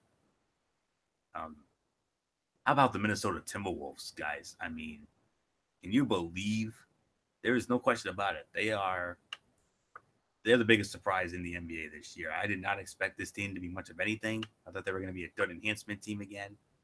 But 29-18, leaders of the Northwest Division. They lost 2 in a row, and they're 6-4 in the last 10, but they're a first-place team. They're 5th in field goal percentage, 6th in points scored. Both are great, but they have to work on the three-point shooting. Got to work on three-point shooting and rebounding. They're 23rd in three-point shooting, and they're 24th in rebounds. They got to work on that. they've done relatively well in this calendar year. So far, they're 6-4. They beat the Lakers, then had a 2-game losing streak, losses in Brooklyn and Boston. Easy win at home against New Orleans. Beat up on the Cavs. Whoa, 127-99. They beat up on the Cavs badly. They had a 4-game winning streak recently. Well, 5-game winning streak, actually. Wins against New Orleans, and all of it at home. Home wins against New Orleans, Cleveland, Oklahoma City, New York, and Portland. But they went on a 2-game road trip, and they lost both of those games. A bad loss to Orlando, 108-102 in Orlando, and then they got beat up by the Rockets last night. Toronto coming in. Ooh, that's going to be a good one on tonight. That's going to be a big one there. And then they got to go to the Red Hot Clippers on Monday night on NBA TV. And then they're at Portland Wednesday, at Golden State on Thursday, the other half of that TNT doubleheader. Brooklyn coming in next Saturday, and then a road trip in Atlanta and Toronto to close out the month. So, absolutely. No doubt about this one. I think we pretty much nailed that one. So, Minnesota Timberwolves, San Antonio Spurs, number 6s. So, now we move on to number 5, and I think I know where MF was coming from here. He talked about the Houston Rockets, and I think we'll put them here at number 5 because that's where MF was leaning towards, and I'm going to meet him halfway again. Houston coming in at number 5, 31-12, second best record in the West. They lead the Southwest Division by 3 games over the Spurs.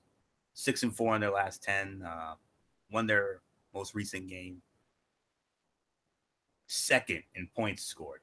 Whoa, that's good. That's wonderful. Second, in there's only one other team that's scoring more points than you. That's really good. 12th, they're 12th in field goal percentage, 13th in rebounds, 15th in 3-point shooting. So they're middle of the road everywhere else, but they don't have trouble scoring points. I'll tell you, especially when you got James Harden. 5-3 in the calendar year. They won against Orlando, in Orlando, lost to Golden State, which was expected, and then they lost in Detroit. Then they had a 3-game winning streak, wins in Chicago, a home win over Portland, a road win in Phoenix. They lost to the Clippers Monday, and then they beat up on the T-Wolves last night.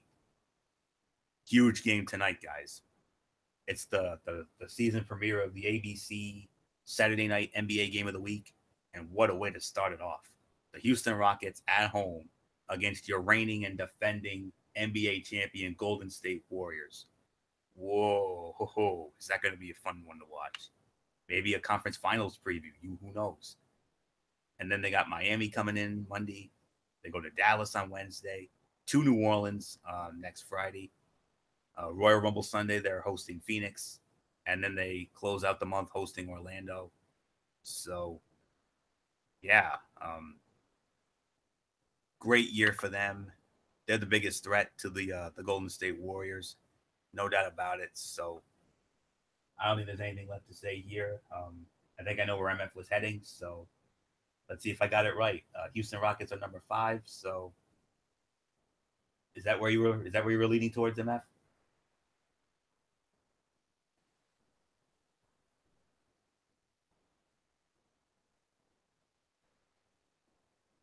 MF, are you there?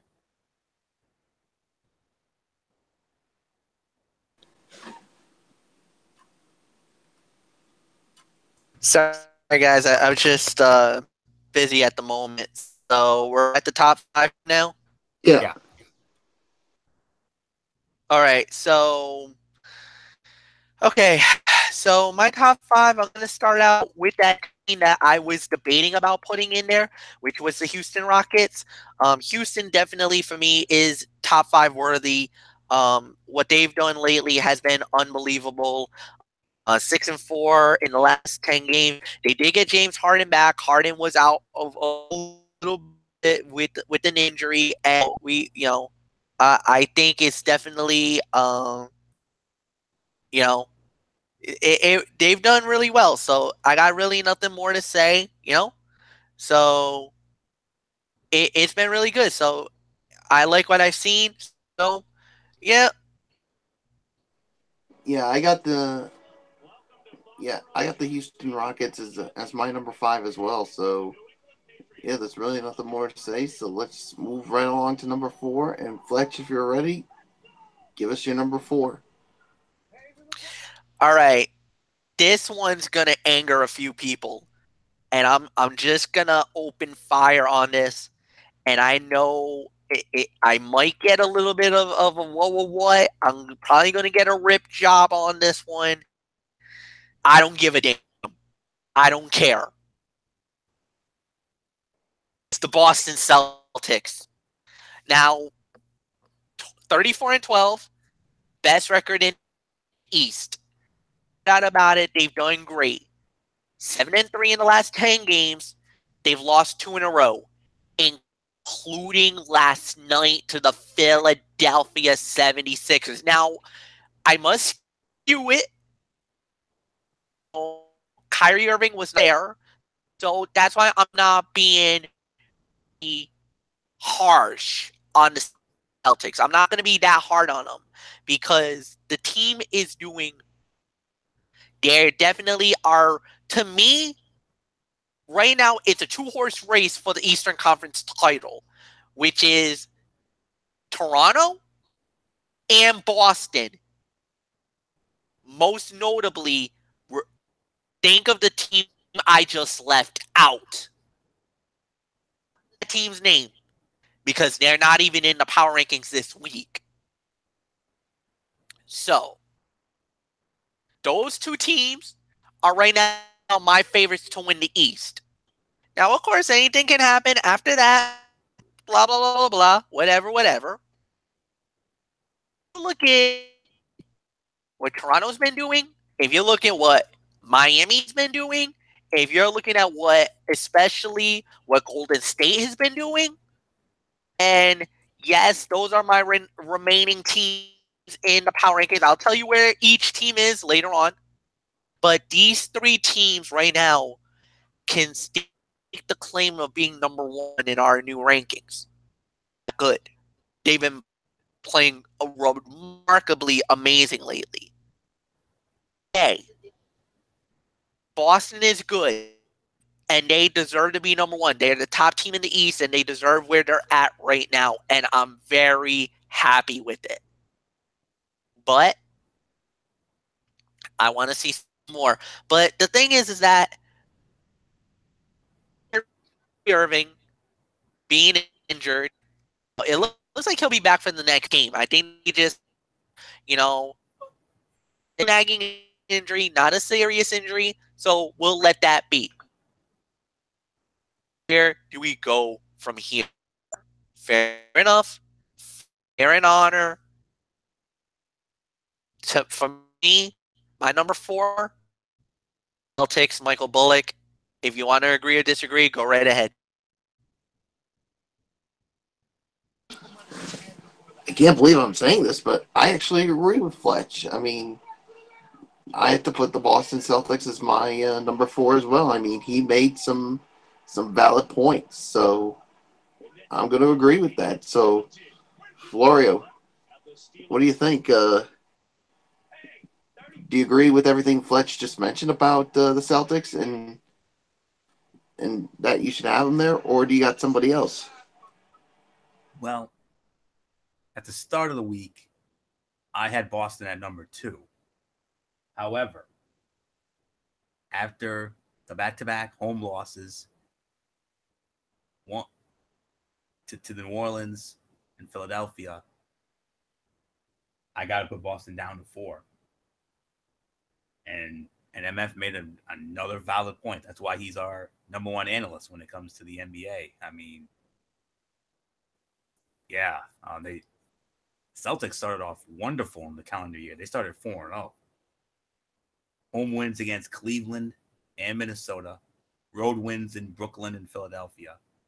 But then home losses to New Orleans and Philadelphia. Orlando next up for a Sunday afternoon matinee. That'll get you ready. Serve as like a possible warm up for the AFC Championship before the Patriots. And then they go to Los Angeles, and then they got a 4-game road trip. 2 in Los Angeles against the Lakers and the Clippers on Tuesday and Wednesday, both nationally televised on TNT and ESPN, respectively. Next Saturday night, as part of the ABC Saturday Night NBA Game of the Week, possible NBA Finals preview. We go from a possible Western Conference Finals preview to a possible NBA Finals preview when the Boston Celtics go to Golden State and square off against the Warriors. Oh, Nelly, is that going to be fun? And then they end that road trip in Denver against the Nuggets on Monday the 29th before they return home at the end of the month on the 31st to host the New York Knicks at TD Gardens. So we weren't sure of what this team was going to do when Gordon Hayward suffered that gruesome injury on opening night against the Cavs, but they wheeled off that very long winning streak of 16, 17 in a row. I mean, crazy. And that's where they are. That's why they're where they are right now. And we'll see what happens with that. So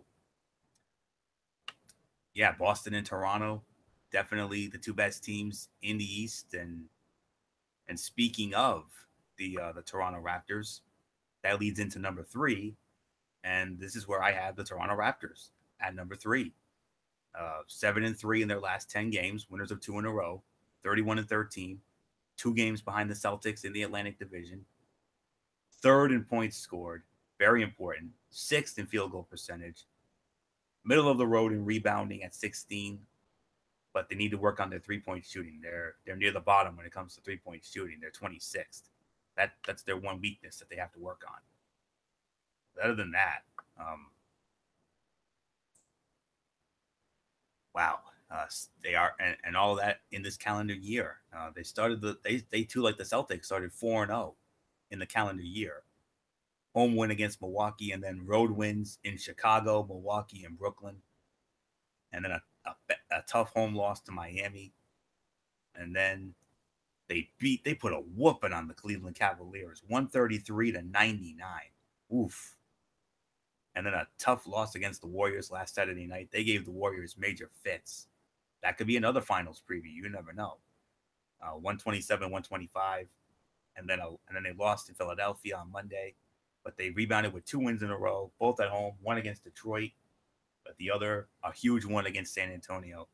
That's a big deal. They go to Minnesota for tonight. That's gonna be a tough one for them in Minnesota. Then they go to Atlanta on Wednesday. They host Utah on next Friday. Royal Rumble Sunday, they're at home against the Lakers, and then they host Minnesota to close out the month. So yeah, what a year for Toronto, 31-13, and with the way things are going right now, they could be the biggest threat to the Celtics when it comes to the Eastern Conference. So that's all I can say on that. So Toronto Raptors, number 3. MF, how about it?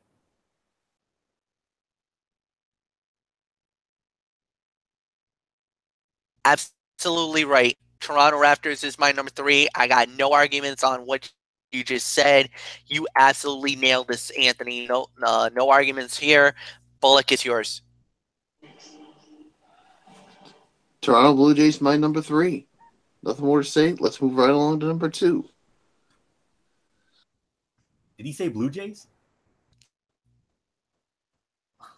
Wow. All right, MF, number 2. I thought I heard Bullock say Blue Jays. I think he did. I don't know. It kind of went over my head on that one. Yeah, I think I botched it up. Okay. Sorry, it's been a long day for me. No problem. Number 2, Miami Heat, 8-2 in the last 10 games. Yeah, they did lose 1 game. They've done really well. They're definitely one of the big surprises in the East right now, and they're rising, man. They are scorching hot right now. This is one of those teams you don't want to play right now. Other than the number 1 team in the rankings, they've done so well. I admire and respect what the Miami Heat has done. Eric Spoelstra has done so well. during the time off, and the sky is the limit. So I love what I've been seeing from them. My number 2 in the rankings, guys. Yes, I'm gonna say it. The Miami Heat. So, Yes, the Michael, I Miami. give it to you. Yep, the Miami Heat. They're my number 2 as well. So yeah, so there's really nothing more to say. Let's just move right along to Florio. I believe you forgot somebody at number 2. Los Angeles Clippers. Hello. Have you seen what they've done? Oh, yes. We Yeah. need to call a tie here, gentlemen. Yes. No, I agree. You definitely. Oh yeah. How can we forget? How can we forget about them? I totally whiffed on that. Well, the thing is that there's so many good teams. No. And here's the argument I would say about the Clippers. The Clippers is 23-21 on a hot streak lately. And don't get me wrong, the Clippers definitely deserve to be there. Go back and say, well, Mike, apples to oranges because didn't you put Philly in there because of that same dilemma?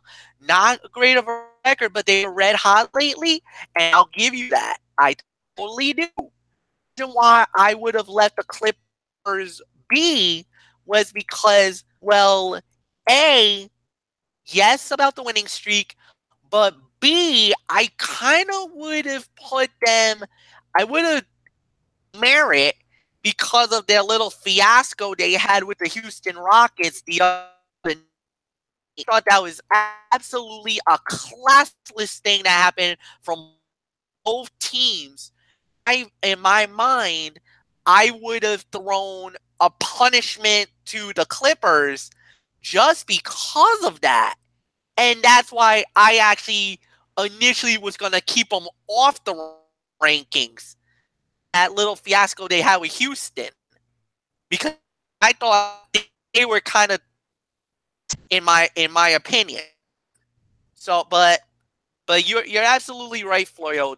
You can't punish them for the level of play that they've been doing lately. So I could definitely agree with you and give them number 2 ranking just as long with Miami Heat as well. So no, you're absolutely right about that. And now I'll get into my my schematics here. Miami 8-2 in the last 10. They lost their last game, yes. 26-19. They lead the Southeast Division by half a game over the Wizards. They're 11th in three-point shooting. They're 15th in field goal percentage. They have to work on rebounding and points scored. They're 23rd in rebounds. They're 26th in points scored. And they have done very well in this calendar year. They are 7-2 in the calendar year. And they started off white hot. Started off 6-0 in 2018. Home wins over Detroit, New York, and Utah. Road wins in Toronto and Indiana.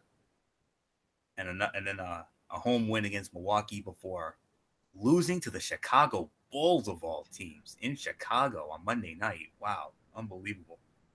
But then they went into Milwaukee and knocked off the Bucks. But then tonight, a bad loss, losing to Brooklyn in Brooklyn. They go to Charlotte tonight, chance to redeem themselves. They got a big one Monday night against Houston, in Houston, NBA TV. And then they go home to host Sacramento and Charlotte. Sacramento on Thursday. Next Saturday, Charlotte comes in. And then they close out the month with road games in Dallas on the 29th. And then in Cleveland on the 31st. So yes, Miami Heat, first number 2. And the other number 2, Los Angeles Clippers, 6 in a row, 8-2 in the last 10, despite the 23-21 record. 13 games out of first with Golden State, but whatever. They're 6th in points scored. They're 10th in field goal percentage, 15th in rebounding, 18th in three-point shooting. I mean, also They're also 7-2 in the calendar year. A home win over Memphis, and then home losses to Oklahoma City and Golden State. And then since then, a home win against Atlanta, road wins in Golden State and in Sacramento, and then a home win against Sacramento, part of a back-to-back. Home win over Houston, very impressive, and then on Monday, and then a home win over Denver Wednesday. They're in Utah tonight, and then they host Minnesota for a good one on Monday, and then a big one Wednesday when they got the Celtics coming in, and then next Friday they're in Memphis against the Grizzlies. They go to New Orleans against the Pelicans on Royal Rumble Sunday, and then closing out the month on the 30th at home against the Portland Trail Blazers, TNT matchup there. So that's pretty much the story there. So Miami Heat, Los Angeles Clippers, co-number 2s. Number 1, we're all in agreement on this one. Number 1, you're reigning and defending, undisputed NBA champion, Golden State Warriors. My sister Nicole's beautiful friend, Dawn Avalar, that's her team. And, she loves her Warriors, man. Let me tell you that right now. Diehard Warrior fan. She celebrated when they won the title back in June. And she was so happy to see that banner raising ceremony on opening night. 37-9, best record in the league. What else is new? All is right in the NBA world as long as they're running things. They've won 4 in a row, 9-1 in the last 10 games. First in everything. They lead the league in field goal percentage, lead the league in three-point shooting, lead the league in points scored. Their only weakness is rebounding, 11th. That's not even that, and that's not bad at all, 11th. So only 1 loss in this calendar year. They're 8-1 in 2018 so far. Their only loss was on January 10th, a home loss to the Los Angeles Clippers. But other than that, road wins in Dallas, in Houston, in Los Angeles against the Clippers, a home win against Denver, then that loss to the Clippers. And all 4 of these wins have come on the road. They won in Milwaukee, they won in Toronto, they won in Cleveland, and they won in Chicago. Tonight, of course, a big one against the Houston Rockets, the Western Conference Final preview on the ABC Saturday Night Game of the Week. And then Tuesday, they host New York. And then Minnesota comes in on Thursday. And then, of course, next Saturday night, another huge one, this time at home, and a likely NBA Final preview against the Boston Celtics. And then they close out the month against the Utah Jazz. So they stumbled out of the gate early, but they caught on. They got red hot like they always do. So they lead the league in everything. They just have to work on rebounding. I mean, they're 11th in that. That's nothing to really sneeze at. But other than that, they've got everything else on lockdown. So, in the immortal words of the Usos, welcome to the Golden State Warrior Penitentiary. Number 1 with a bullet. How do you follow that, MF? And definitely number 1, undisputed NBA world champions, the Golden State Warriors. They've been doing it so many different ways. If Steph Curry gets off, if Kevin Durant gets off, Draymond Green, all them boys, Steve Kerr. I mean, it turns into gold. It's magic, man.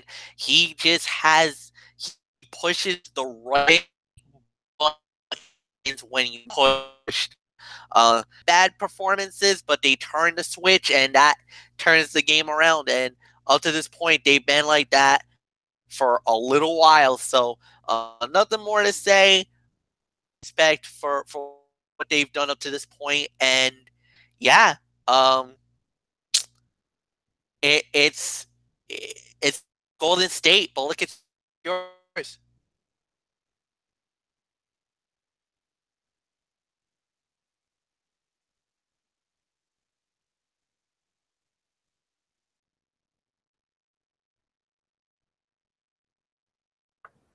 Bullock, are you there?